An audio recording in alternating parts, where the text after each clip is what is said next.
Before we start today's episode, a quick disclaimer. This episode deals with issues surrounding domestic violence, murder, and drug use.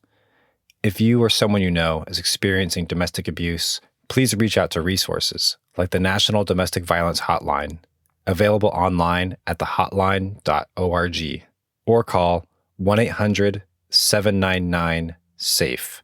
That's 1-800-799-7233. If you or someone you know is in crisis and needs immediate help, call the toll-free 24-hour National Suicide Prevention Line at 1-800-273-TALK. That's 1-800-273-8255. Or call the Suicide and Crisis Lifeline at 988. You are not alone. Playing Nirvana. The Cobain 50. Nirvana. Kurt Cobain's top 50 albums. Nirvana. From listener-powered KEXP. This is the Cobain 50 from listener-powered KEXP. I'm Dusty Henry. And I'm Martin Douglas. This week, Dusty dives into the album Landshark by Fang, which dropped in 1983. We should say at the top here that this is going to be a very different and harder episode. To not bury the lead, singer Sammy McBride, Sammytown of Fang, murdered his girlfriend in 1989 and has since been released from prison and still performing with Fang today. Yeah, I feel a responsibility to be honest with all of you and say that someone I loved was murdered, and I do not think that justice was served. And thus, this topic is very difficult for me personally. And so with that, I am choosing not to participate in this episode. We don't blame listeners if this is an episode you want to skip. And I would, in fact, encourage that if you feel like it's not something that is going to serve you or be healthy for you. Going through this list, we've dealt with a lot of uncomfortable topics. And music history is not always nice and not always pleasant. And some of these stories are harder to hear than others. But this is music that's impacted pop culture and the music we loved. And understanding even the uncomfortable topics gives us some different context in how we choose the music we listen to and consume and the music we don't. And with that said, here is Dusty on Landshark by Fang. August 30th, 1992. Nirvana are in the midst of possibly the biggest gig of their career, headlining the Reading Festival in England. It's estimated that between 50 to 60,000 people were in attendance. Rumors had swirled that Nirvana might not even make it to the show due to tension in the band. Tension as a result from Kurt Cobain's drug use. Of course, the band not only made it to the show, they played one of the longest and best shows of their career.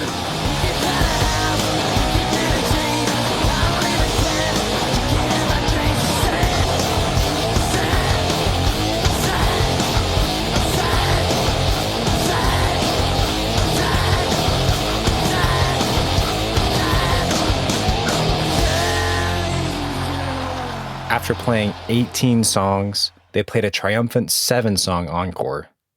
As was their prerogative, the band wove in some of their classic covers, like Shocking Blue's Love Buzz and Wipers' D7.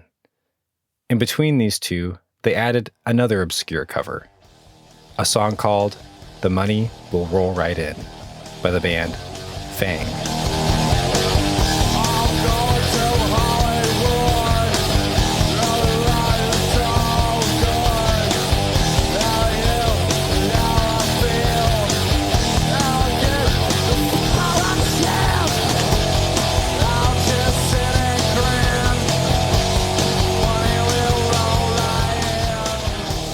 Meanwhile, about 5,300 miles away in Soledad, California, Fang's lead singer, Sammytown McBride, was in his cell at Salinas Valley State Prison, completely unaware that the biggest band in the world was covering his song.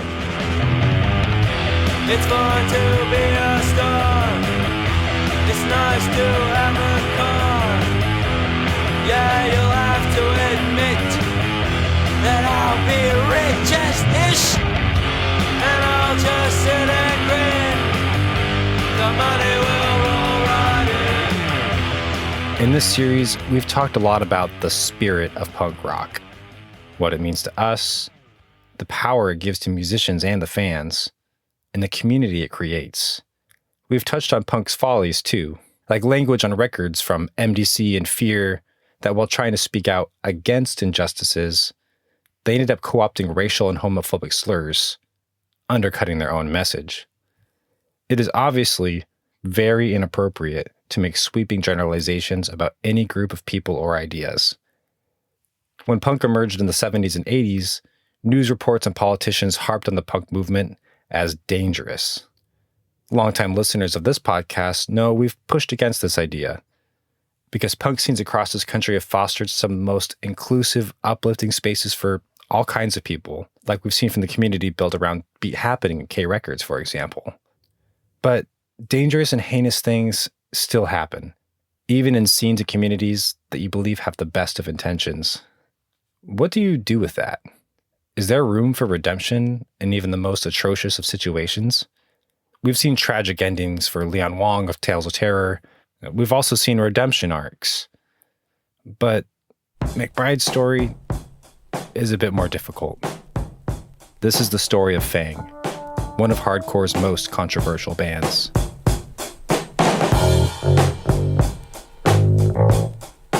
Before Fang became Fang, there was, Fang. Prior to McBride joining the band, Fang started in 1980 in Berkeley, California, a part of the famed East Bay punk scene. Back then, they were just a duo, with guitarist Tom Flynn and Brian Beattie. They put out one release, a single called Yukon Fang. Now, I'm just liking myself. The duo did do one tour around the country before Beattie quit the project and moved to Texas, where he formed the influential experimental group Glass Eye. I'm bouncing around, stopping a lot. That is not what I do. I'm planning my life not months in advance, not because I want to. Flynn decided to keep Fang going, bringing in new members and, as a result, shifting Fang's sound considerably. At the same time, McBride was also making his way in the Bay Area punk scene, singing with a group called Shut Up. Fang and McBride's paths would finally collide in 1982 when Joel Fox auditioned for Fang, bringing along his friend, McBride. In the course of the audition, McBride offered himself to be the band's lead singer. The band agreed, and Fang's first solid lineup was formed. Honey, what did you put in my beer?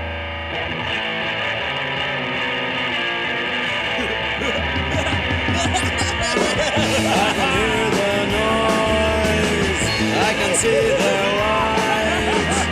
The helicopters are coming down on me tonight.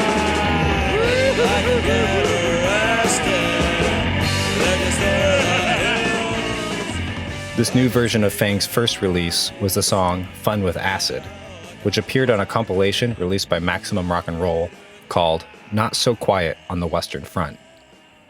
The compilation was packed with artists from Kurt's Top 50 list and other acts he'd routinely name-check: MDC, Flipper, Dead Kennedys, and Square Cools, which featured members of Tales of Terror. We just featured them a few episodes back on the Cobain 50. Later that year, Fang released their debut album, Landshark, on Flynn's own label called Boner Records.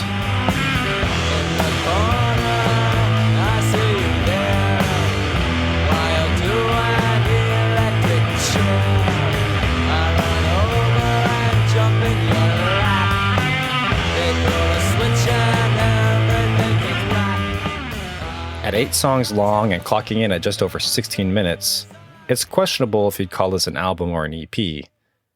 Either way, it was the band's first body of work. And with numbers like those, you might imagine Fang being the type of hardcore band that plays at rapid-fire speed, like MDC or early Black Flag. But with some exceptions, like the title track, Landshark, go! King of the road. Ain't my turn. Landshark. The album plays out more like a dirge. The riffs are slower and muddier. You might even say grungier.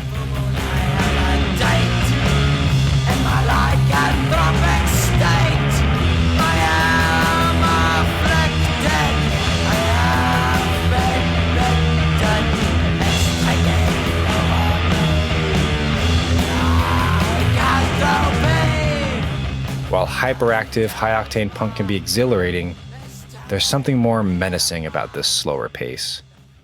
As the old meme goes, there's something special when the riff comes back but slower.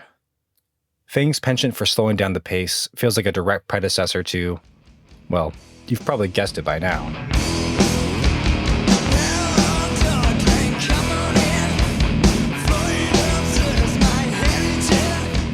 The album notably opens with arguably their biggest and most iconic song, The Money Will Roll Right In, which we'll get into again later. Otherwise, Landshark has many hallmarks of its time. Great riffs and attitude, but falling into the traps of edginess that we've seen in other early hardcore records. Songs seemingly steeped in irony and cynicism of how the world treats marginalized people inadvertently pushes the same harmful language they appear to be raging against.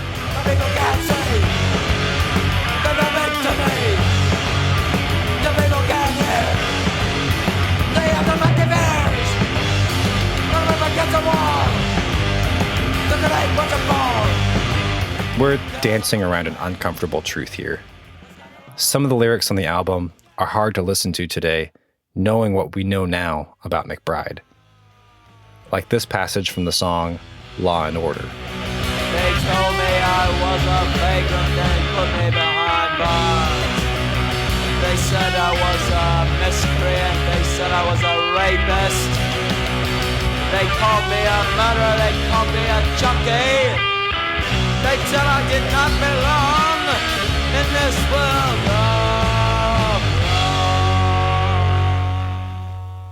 If you'll allow me, we should probably skip ahead. Fang continued to put out several albums after Landshark, including Where the Wild Things Are later in 1982, and other records like 85's Spun Helga. But everything came to a crashing halt in 1989. Dixie Carney grew up in Roanoke, Virginia. Like most other girls, she had a mother who loved her dearly and a life that should have been full of promise. But somewhere it went tragically wrong for Dixie. She got involved with the strange world of punk rock music. She followed her boyfriend from a punk band out to California. And it was there she died, according to our reporter John Johnston. And while her mother grieves, the mystery remains in this punk rock death. McBride has spoken openly about his addiction and drug use, which started at a young age. The debauchery he sang about in his music was a true reflection of real-life antics. Beyond just taking drugs, McBride also sold and dealt acid. In August of 1989, McBride strangled his girlfriend, Dixie Lee Carney, to death. She was 24 years old. McBride was high off of heroin, paranoid, and convinced Carney was working with a rival drug dealer. After the murder, he went on the run for 6 months before police inevitably caught up with him. He was sentenced to 11 years in prison for voluntary manslaughter, but would only serve 6 years before he was released in 1995. Almost immediately after getting out of prison, McBride started Fang back up again. I will be honest, I've had conflicting feelings about this record and working on this piece. When we began the Cobain 50 project, I put on Landshark and got hooked listening to The Money Will Roll Right In. I was excited to talk about it because I loved the Nirvana version, and it's always fun hearing the original and getting to dig into the stories behind these classic songs and covers. But that was before I learned McBride's story. As we dug in, it became more of a moral conundrum. Is it wrong to platform artists who have done physical harm to others, let alone murder? Someone whose music seems to allude to similar crimes, even if, to our best knowledge, the lyrics were written without malicious intent at the time? Then I recalled our episode on the Sex Pistols and the infamous story of Sid Vicious and Nancy Spungen. The heinous tragedy of Vicious killing his girlfriend has become something of punk lore. Why should we cover that story and not Fang's? Just because the Pistols are more famous?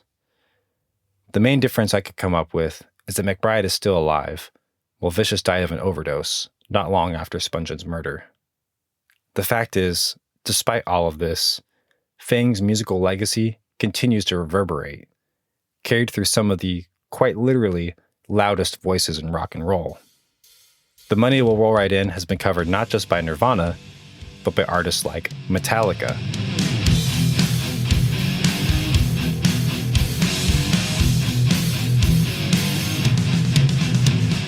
and Mudhoney,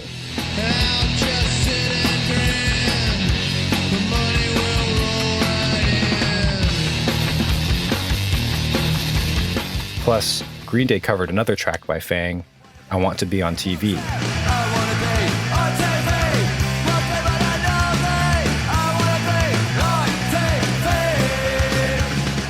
In my research, I can say I have not found any indication that any of these artists were consciously aware of McBride's crimes when they recorded their covers.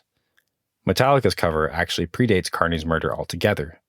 They recorded it in 1986 during the sessions for Master of Puppets. Music history is filled with these kinds of uncomfortable stories, not just punk or any specific genre. As someone who has built my life devouring music and the histories within the art form, I've realized it doesn't help anyone to just look away and brush these stories under the rug. When we don't reckon or acknowledge the past, we impede ourselves from going forward. In recent years, as allegations of past transgressions with other artists have started to come to light, it's become difficult to make judgment calls on what is okay or not to support as a quote-unquote consumer. There's no one-size-fits-all option. Entertainers across the spectrum have committed a vast array of wrongdoings. McBride was tried by the U.S. justice system and served his time, or at least 6 of the original 11 years he was sentenced to. Whether or not you agree with that sentencing is up to you. To this day, Fang continues to perform and release records.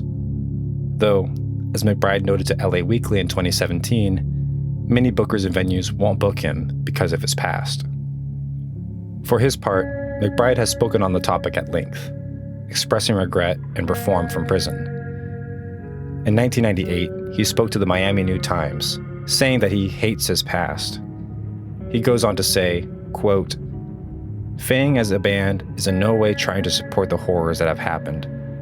On the contrary, we're trying to say, don't make horrible mistakes, but if you do, strive to come out on the other side of it." End quote. More recently, in the aforementioned LA Weekly piece, he says, quote, "I had a moment of clarity when I had gotten clean, and it really changed everything. But I also think that prison will either break people or change them in positive ways. More often than not, though, people do not change in positive ways. It makes people worse. I think I was extremely lucky." I don't have a neat way to wrap up this tragic story. It's not for me to say whether it is right for you to personally go and listen to Fang or go to their shows. Information like this can be hard to digest, but it matters. Dixie Lee Carney's story matters. Ignoring it doesn't make it go away. And in this ever-chaotic world, it's important that we keep each other informed and take care of one another.